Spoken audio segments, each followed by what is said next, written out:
하나님의 부르심 여섯 번째, 디모데후서 1장 9절 말씀 같이 하겠습니다.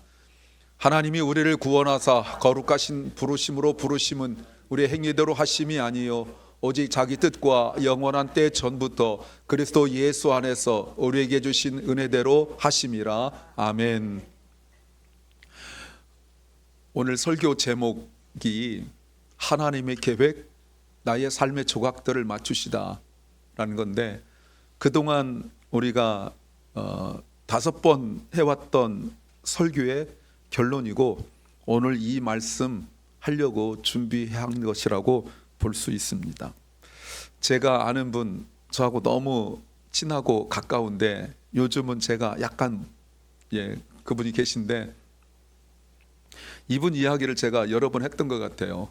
이분 그 아버지께서 예전에 시골에 사실 때 자기네 교회 오신 목사님들, 선교사님들 식사 대접하고 자기 집에서 재우는 것은 기본이고, 다른 교회 부흥의 강사로 오신 목사님도 모셔다가 자기 집에서 재우고 식사 대접한 건 기본이고, 누가 조금만 어렵다 그러면 가서 막 도와주고 이런 분이어서, 그렇다고 가정이 넉넉한 건 아니었다고 해요. 그런데 어느 분이 너무나 감사해서 그분에게 산을 하나 드렸는데, 여러분 산이라는 거 굉장한 것 같지만 그 산이라는 것이 헬리콥터 없으면 갈 수 없는, 가도 내릴 수가 없는 그런 지역에 있는 산이었대요. 그러니까 그냥 서류로만 있는 거예요. 근데 그걸 받아달라고 하는데 안 받는다고 하다가 그래서 그냥 받아두었다고 해요. 그리고는 그것은 잊혀진 땅이 되었죠. 근데 이분이 선교를 굉장히 많이 하고 열심히 하던 분이었는데, 특별히 북한 선교를 굉장히 열심히 했어요. 근데 여러분, 지금도 만만치 않지만 예전에 북한 선교한다는 것은 교회들도 그렇고 이 한국 사회적 분위기가 그런 무슨 좌파 빨갱이 이렇게 생각하던 때였기 때문에 누가 후원하고 이런 건 어려웠죠. 그러니까 스스로 선교 자금을 모을 수밖에 없었어요. 누가 돕겠습니까? 그러던 차제에 갑자기 정부에서 그쪽 지역으로 이렇게 길을 내는데, 사실은 그곳이 지역이 아니고 다른 곳이 그 앞쪽 가는 지역이었는데, 그 땅 주인이 이때 한 몫을 잡으려고 정부에 어마어마한 걸 요구하게 한 거예요. 주유소는 우리를 주어라, 거기에 만드는 이렇게 쇼핑센터나 휴게소는 우리가 운영해야 된다, 막 이렇게 하니까 정부에서 계속 이렇게 협상, 니고시에이션 하다가 끊어버리고 그 뒤로 이렇게 돌렸는데, 상상이 가죠. 누구 땅이겠어요? 그분 땅으로. 표정이 이 정도면 안 되는데, 나는 우와 할 때 내 마음속에 나도 우리 아버지가 좀 그런 거 좀 하지, 이런 생각이 들었는데, 여러분, 우리가 종종 그런 일 있잖아요. 예상치 못한 어떤 일들이 될 때가 있어요. 경험해 보신 적 있습니까? 이런 거를 기껏 할 수 있는 말이 신의 한 수 이 정도밖에 되지 않을까요? 무심코 뭘 의도하고 한 것은 아닌데, 어떤 일을 했는데 나중에 그것이 바둑을 두듯이 오랜 시간 지나서 요게 꼭 그때 했어야만 되는 그 있잖아요. 인생이 후회되는 일도 있어요. 그때 내가 왜 그 말 했지? 요즘 애들 말 그 이불 킥이라고 그러는데요, 자다가 이불을 차는 이런 거죠. 그거 말고 내가 정말 그런 의도가 없이 뭔가 했는데 이게 정말 나에게 꼭 필요할 때 그 일이 일어난 거다, 이렇게 말할 수 있죠. 이렇게 큰 일은 아니더라도 말이에요. 제가 지난주 설교에 우리가 이 자리에 있는 것도 여러 가지 이유로 우리가 교회를 다니게 됐지만 그 하나하나가 하나님의 뜻이라고 말씀을 드린 적이 있어요. 기가 막힌 그 타이밍. 사실은 내 인생 속에 이거 말고 또 다른 일들이 나에게 좋은 일이 있었으면 하는 생각은 있지만 그게 참 어렵죠. 여러분도 직간접적으로 들었겠지만, 저도 제가 아는 분이 이렇게 차를 타고 가다가 갑자기 뭐를 놓고 온 것이 생각난 거예요. 버스를 타고 가다가. 그래서 내릴까 말까 하다가 내려가지고 이렇게 다시 건너편을 버스를 타고 가려는 거 얼마나 번거로워요. 근데 그 차가 사고 났다 뭐 이런 얘기들이 있잖아요. 여러분, 있을 수 있어요. 마치 퍼즐 맞추듯이 내 인생 속에서 뭔가 예상하지 못했던, 그러나 예전에 내가 어떤 거 했던 뭐 이런 일들, 말 한마디 했던 이런 일들로 큰 도움 받잖아요. 전에 섬겼던 교회 장로님 한 분은 한국에서 최고 명문대학 나오고 연구원으로 여기 오셔가지고 뭐 미국 정부에서도 아주 그 높은 지위에서 일을 한 분이 있었어요. 근데 이분이 시골에서 자랐습니다. 뭐 소망도 없고 가정의 어떤 배경도 없고 그랬는데 선생님이 오셔가지고 이렇게 말했대요. 야, 너 참 수학 잘한다. 그렇게 싹 잘한 건 아니었는데 너 수학 잘한다. 여러분, 그 말에 도전을 갖고 해서 그렇게 공부 잘해가지고 이런 일이 있었다. 그 간증을 얼마나 많이 하는지 몰라요. 하나님께서 우리는 모르지만 그 전에 어떤 말을 한다든지 아니 말을 듣는다든지 뭐 그런 거 있잖아요. 그죠? 얼마 전에도 어떤 목사님이 저한테 말하기를, 그때 목사님이 저한테 이런 말씀 해주셔가지고 자기가 큰 힘을 얻었다. 저는 기억도 안 나거든요. 물론 제가 주로 좋은 말 합니다. 여러분 잘 모르겠지만 늘 좋은 말 해요. 좋은 말 하는데, 여러분 그게 그 사람한테 그런 위로가 될지 몰랐죠. 늘 좋은 말 하니까. 여러분 보시다시피 전 늘 좋은 말 해요. 근데 그 사람에게 그렇게 딱 맞아 들어갈지 몰랐죠. 그래서 나는 모르지만 누군가에게 그것은 신의 한 수가 되는 거예요. 사랑하는 여러분, 그런데 세상은 꼭 그렇지만 않은 것 같아요. 내가 선한 일을 한 것이 아무런 열매를 못 맺을 때가 있고, 내가 그러지 않았으면 좋겠다라고 했던 것이 의예상치 못한 안 좋은 결과 만들어낼 것도 있어요. 그러니까 이 세상이 점점 뭔가 신의 한 수 이런 거를 여행으로 바라기도 하지만 대부분의 사람들이 갖게 된 것이 무엇이냐면 내가 뭔가 해야 된다라고 생각하는 거예요. 그래서 내 손에 있는 조그만 게 더 중요하고, 그리고 내가 가지고 있는 것이 더 중요하고, 이런 생각 가질 수가 있어요. 그래서 현대 사회에 두 가지 면을 우리가 이야기할 수 있는데, 두 가지가 내가 원하는 것을 이루는 것이고, 하나는 자신을 증명하는 것이다 라고 말할 수 있습니다. 이제는 신적 존재 이런 거 안 믿어요. 이제 선한 일을 하여서 좋은 결과 얻고 이런 거 안 믿습니다. 왜? 그러기엔 이 세상이 너무 악해졌어요. 사람들이 내가 좀 친절하게 이야기하고 조금 더 내가 유순하게 하면 나를 우습게 알아요. 호구로 합니다. 호구란 말은 나쁜 말은 아니에요. 비속어처럼 쓰이고 있지만 사실 호구란 말은 바둑둘 때 쓰는 말이에요. 완전히 나를 우습게 알아요. 그러니까 어떻게 되겠습니까? 이게 나를 우습게 알아? 이런 생각 때문에 내가 갖춰야 되고 뭔가 내가 더 가져야 되고 그걸 내가 드러내야 되는 거예요. 겸손하면 안 됩니다. 내가 조금 더 그 사람을 높여주면 안 됩니다. 이 세상이 그래요. 그러니까 점점 그런 곳에 살던 부모 세대들이 자녀들한테는 그렇게 요구하지 않습니다. 뭔가 쭈삣쭈삣대고 말하지 않으면 엄마가 아빠가 아이한테 말하죠. 너 아는데 왜 얘기 안 했어? 제가 알고 있어서 그 애 보고 하라고 그랬어. 그러면 엄마 아빠가 말합니다. 잘했다 이렇게 말하지 않고 너 바보야? 너 멍충이야? 네가 얘기해야지 이렇게 말합니다. 그러니까 아이들 마음속에 점점 이런 생각 들어가는 거예요. 내가 원하는 것을 이루는 것이 성공한 사람이고 인정받는 사람이고, 끊임없이 어떤 모습이든지 자신을 증명하는 것이 매우 중요한 이런 세태, 이런 문화 속에서 살고 있는 거예요. 이거 문화 내러티브라고 하는 거예요. 여러분 뭐가 핵심 단어입니까? 나잖아요. 나. 근데 이게 세상 문화 속에서 살다가 교회 크리스찬들까지 영향력을 끼치게 되어져서 이제는 나의 나됨을 말하지 않고 나의 나됨을 가만히 있고는 점점 어려운 신앙생활을 하게 되어지는 거예요. 자, 한번 봅시다. 여러분의 안목을 한번 보려고 해요. 자, 바나나 한 개, 그리고 테이프 하나. 얼마짜리를 보세요? 1불? 요즘 바나나 하나 1불 안 됩니다. 테이프, 저거는 뭐 제가 줄 수도 있어요. 얼마짜리를 보이십니까? 많이 줘도 3불? 반응 별로 없군요. 다시 보세요. 마우리치오 카텔란이라는 이탈리아 작가가 이 작품이 2019년도 코미디언이라는 작품이에요. 3개를 만들었습니다. 똑같은 거를. 근데 여러분 2개가 12만 불에 팔렸어요. 저게. 그리고 이제 하나 남았거든요. 요게 지금 경매 붙여질 텐데 얼마냐면 1 밀리언부터 1.5 밀리언.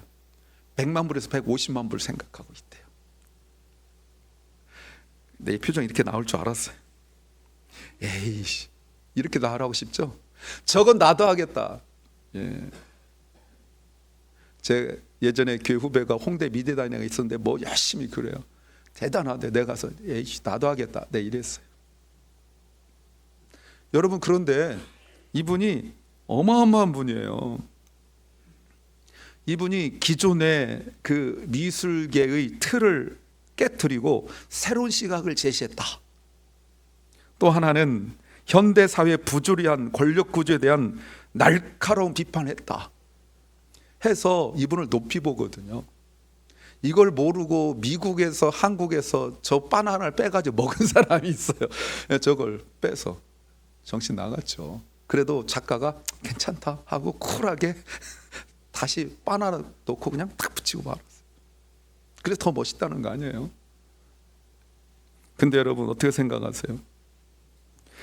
우리는 이렇게 이것이 사람들에 의하여 100만 불, 150만 불 주고 이제 이거 경매 붙으면 분명히 더 갑니다. 이걸 보면서 우리가 저 사람의 작품을 인정하지 않습니다. 저런 걸 가지고 100만 불 주냐? 이렇게 말하고 싶은 게 우리 속성이에요. 남 잘 되는 거 못 봐요. 저런 거 잘 인정 안 됩니다. 내가 볼 때 여러분 대단하다고 생각하면 남들도 똑같이 보는데 내가 볼 때 별거 아닌데 괜찮다고 보는 건 뭔가 이유가 있을 거 아니에요. 뭔가 저 바나나 좀 있으면 썩을 거 아닙니까? 그렇죠. 며칠 있으면 썩을 거란 말이에요. 그럼 작가가 어떻게 해요? 아 썩었네? 아니요, 떼고 그냥 붙이면 돼요. 테이프는 여러분이 롤 하나에 다이소라고 말해도 되죠? 다이소 가면 이만한 거 수백 번 쓸 수 있습니다. 마켓감이 요즘에 뭐 파운드에 얼마밖에 안 되잖아요. 그런데 누구의 손에 들어가서 딱 붙이게 되어지니까 이런 어마어마한 작품이 되었고 인정하지 않는 A할 수 있는 수많은 사람도 있지만 이 작품의 가치를 알아보고 있는 수많은 사람들이 또한 있다는 거예요. 우리는 이렇게 비싼 거 좋은 작품을 보여줘도 잘 인정하지 않습니다. 그렇다면 하나님의 보이지 않는 손길, God's hidden hands, 하나님의 한 수로 만든 그 섭리를, 역사를 여러분 알겠습니까? 눈에 보여줘도 잘 안 믿는데 이렇다라고 해도 저건 나도 하겠다고 그러는데 하나님의 보이지 않는 손길, 하나님의 기가 막힌 섭리를 인정하겠느냐 그 말입니다.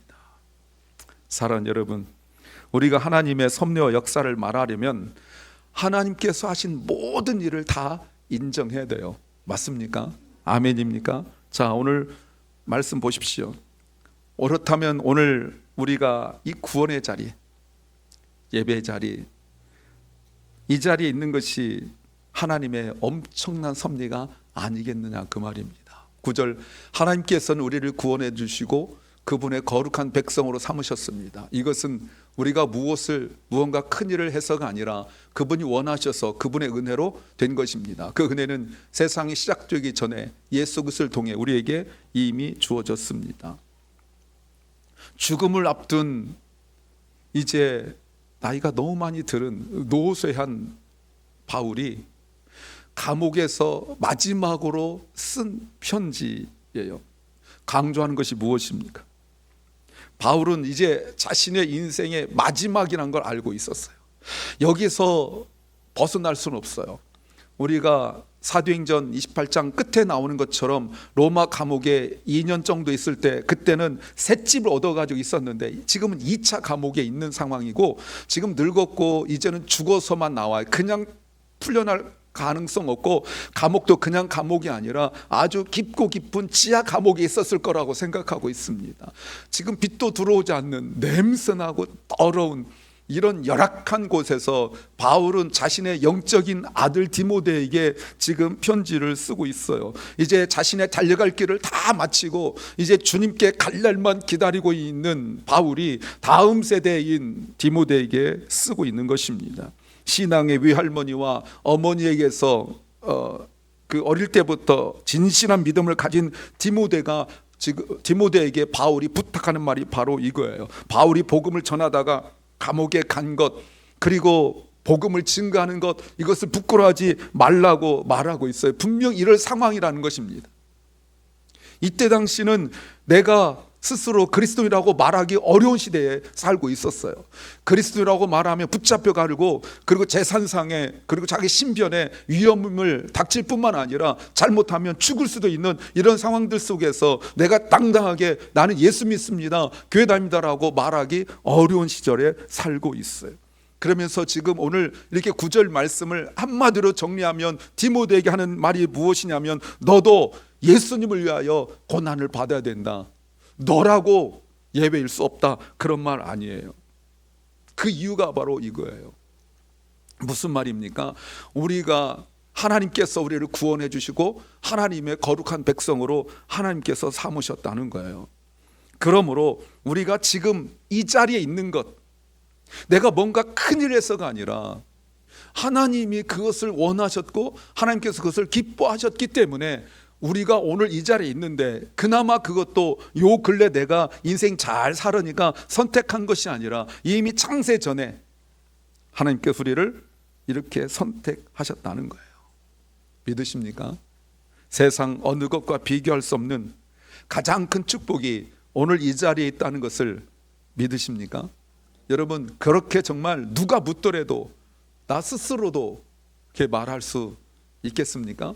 내가 정말 때로는 깊은 슬픔에 있고, 때로는 정말 모든 것들이 안 풀려서 답답하기도 하고, 세상에서 내 주변에 아무것도 없는 것 같은 그런 깊은 어둠 속에, 외로움 속에 있어도 내가 지금 이 자리에 있는 것이 내 인생에서 어느 것과도 바꿀 수 없는 가장 큰 축복이라고 당당하게 믿음으로 고백할 수 있습니까?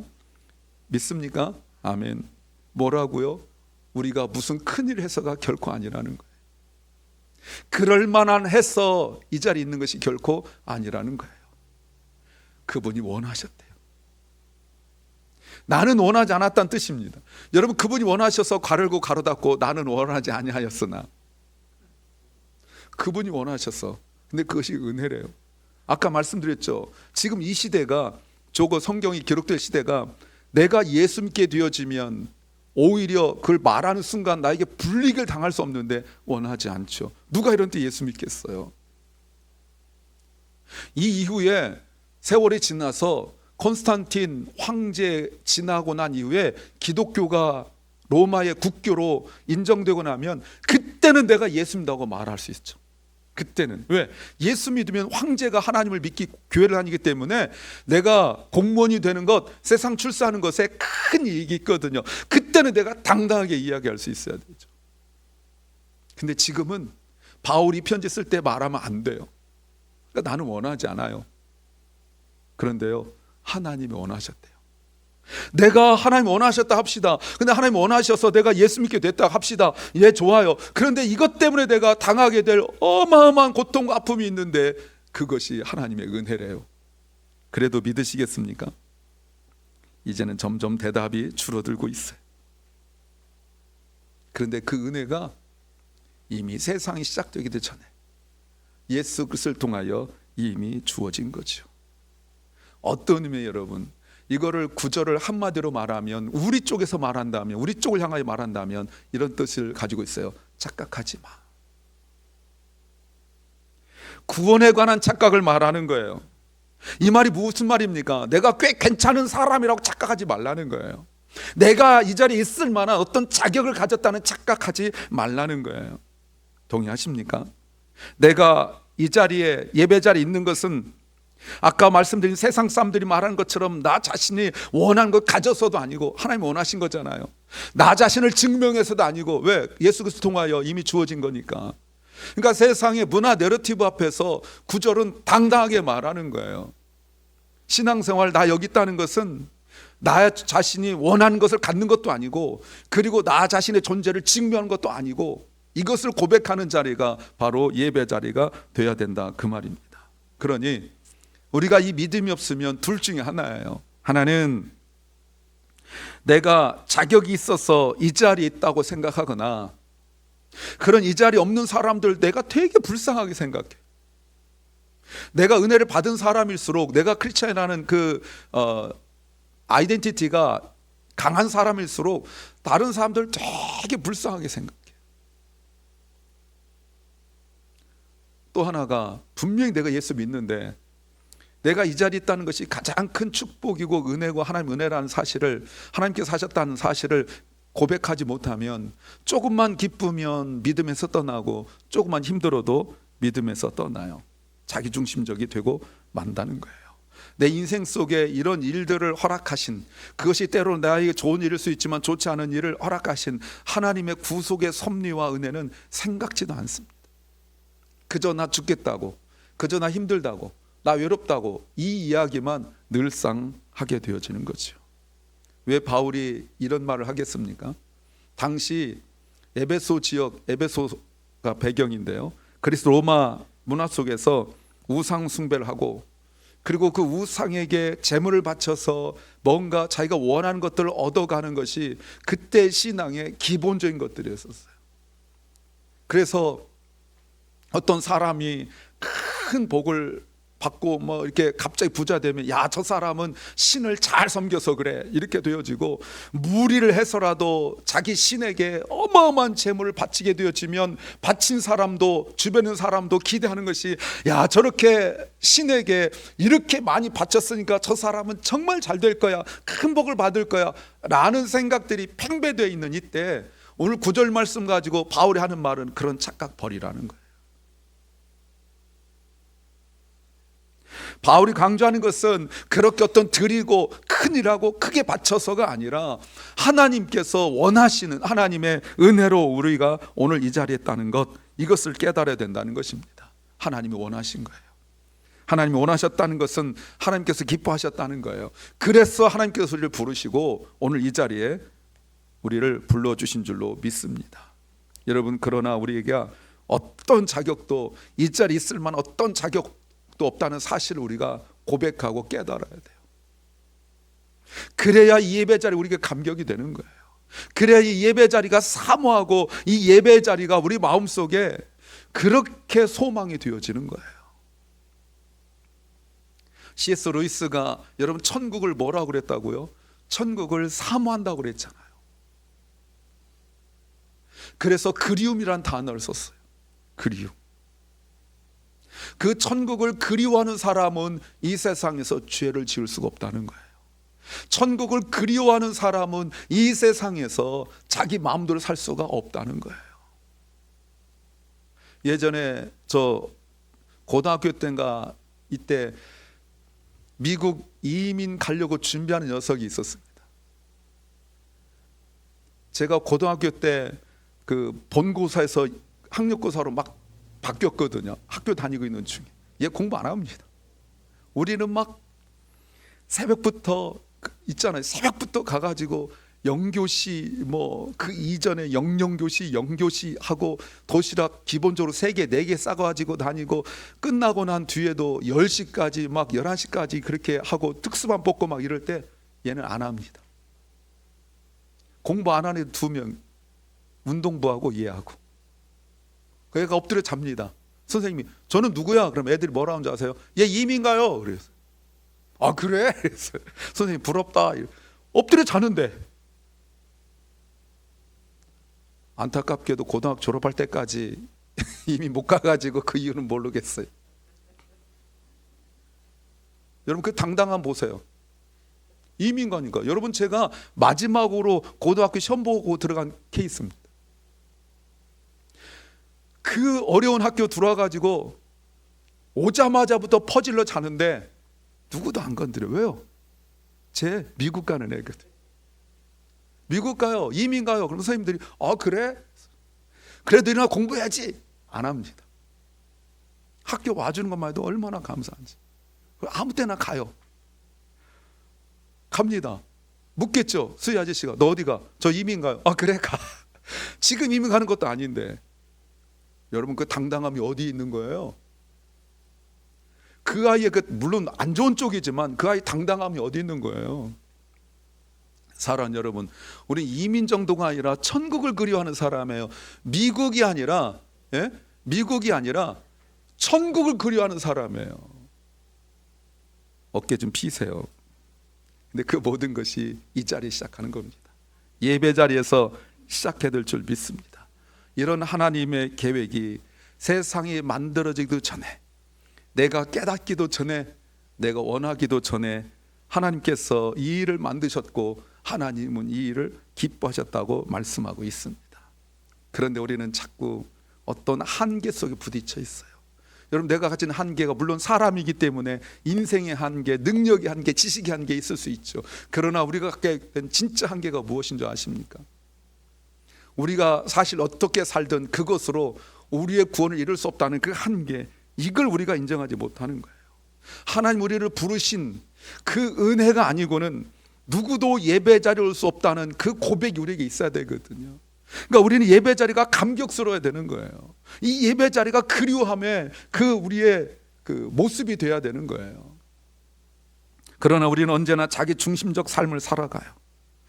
그러면서 하나님 은혜가 없는 삶, 하나님의 은혜를 확인하지 못하는 그 삶이 얼마나 공허한 것인지를 깨닫지 못하고 그저 그렇게 살아갑니다.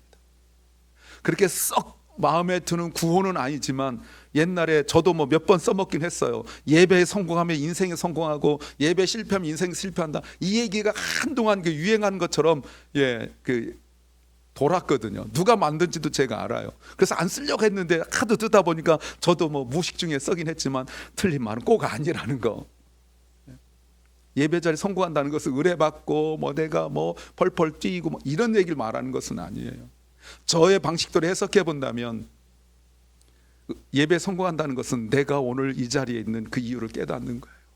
하나님께서 창세 전부터 이 일을 계획하시고 그래서 하나님께서 예수 그리스도를 통하여 우리를 구원하신 그 하나님의 그 기뻐하심이 우리가 예배당에 올 때부터 하나님이 이미 너무 기쁜 거예요.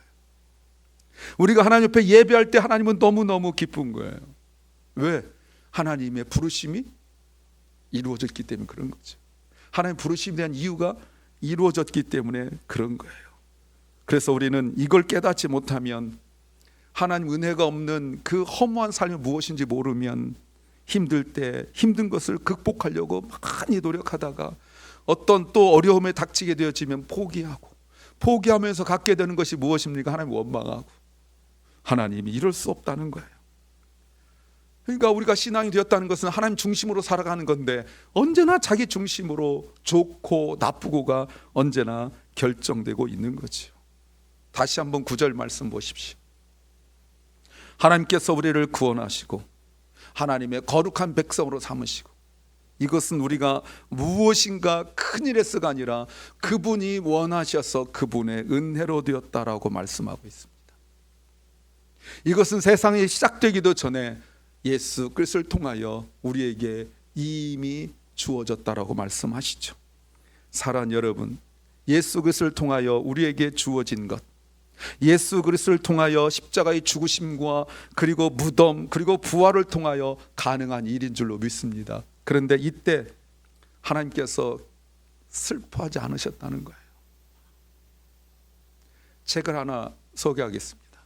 존 파이퍼 목사님의 The Pleasure of God인데 하나님의 기쁨이라는 책으로 오래전에 번역되었어요. 이런 말을 했습니다.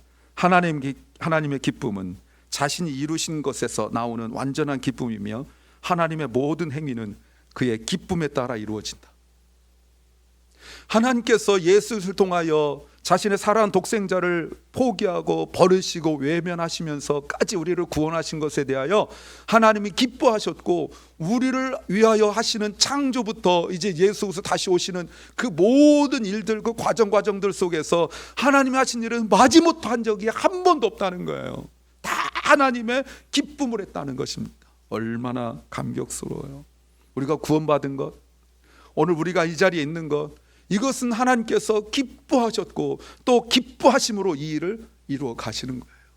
그러니까 우리가 예배 자리에 오는 것을, 예배 드리는 것을 하나님이 얼마나 기뻐하시고, 우리가 다른 곳으로 가지 않고 주님을 예배하는 자리, 이런 나를 구원하신 그 하나님을 찬양하고 우리를 구원하신 예수 그리스도를 우리가 높이고 하는 그 모든 일들 속에서 하나님이 너무나 기뻐하신다는 것입니다.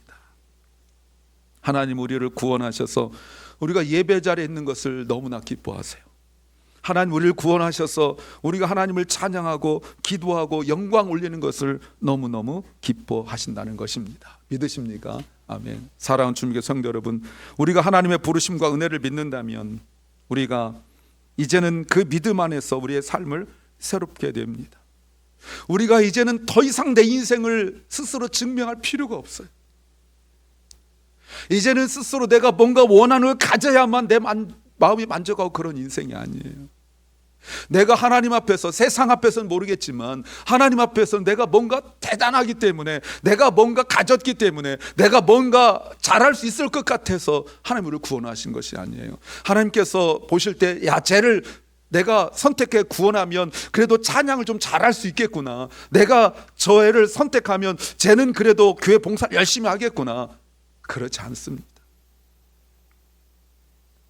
여러분, 예수 그리스도 안에서, 은혜 안에서 우리가 신앙을 갖게 되는, 그 신앙을 누리는 것이 얼마나 큰 행복인지 여러분 깨닫기를 소망합니다.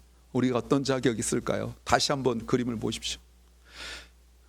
우리가 여러분 어찌 보면 마켓에서 그냥 무게로 파는 바나나 하나 존재, 아니면 다이소에 가서 그 한 뭉치에 뭐 일불 조금 더 주는 그런 테이프 하나, 그것도 온전한 것도 아니고 찍 찔러서 쓰는 이런 존재밖에 안 돼요. 그런데 저런 유명한 카텔란이라는 그 작가의 손에 딱 들어가는 순간 저게 150만 불, 100만 불을 넘어가는데, 세상에서 우리가 먼지고 세상에서 우리가 아무것도 아닌 이런 우리를 하나님의 손에 붙잡힌 바 되어서 하나님께서 사용하신다면 여러분, 이것은 하나님의 걸작품, 마스터피스가 되는 줄로 믿습니다.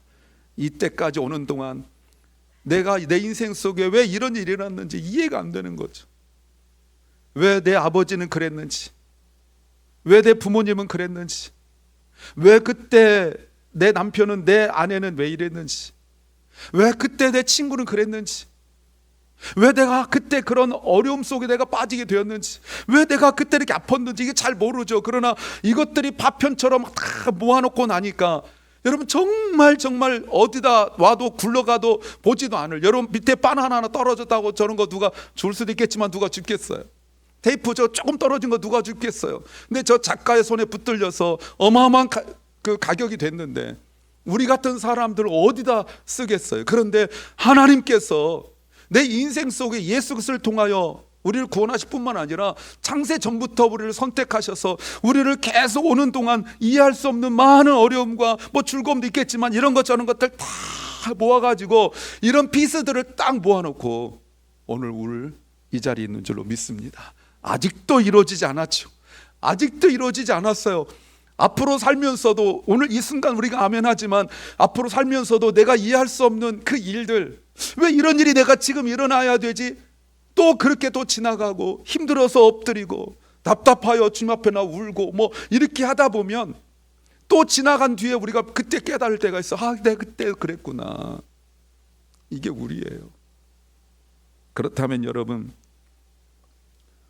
우리 하나님 우리를 버리지 아니하시고 우리를 함께 하심을 믿으신다면 예배 자리가 그런 자리 되길 소망합니다. 자, 노래 하나 제가 보여드리죠. Stand by me, 베니 킹이라고 오래된 노래예요.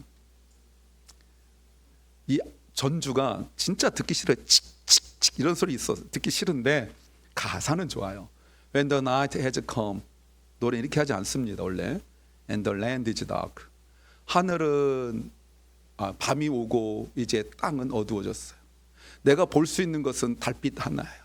그런데 난 두려워하지 않습니다. 난 두려워하지 않아요. 왜요? Just as long as you stand by me. 물론 you가 누군지 몰라요. 내가 주님을 해석하고 싶은 거예요. 내 맘이잖아요. 2절 보세요. 2절. If the sky that we look up should tremble and fall.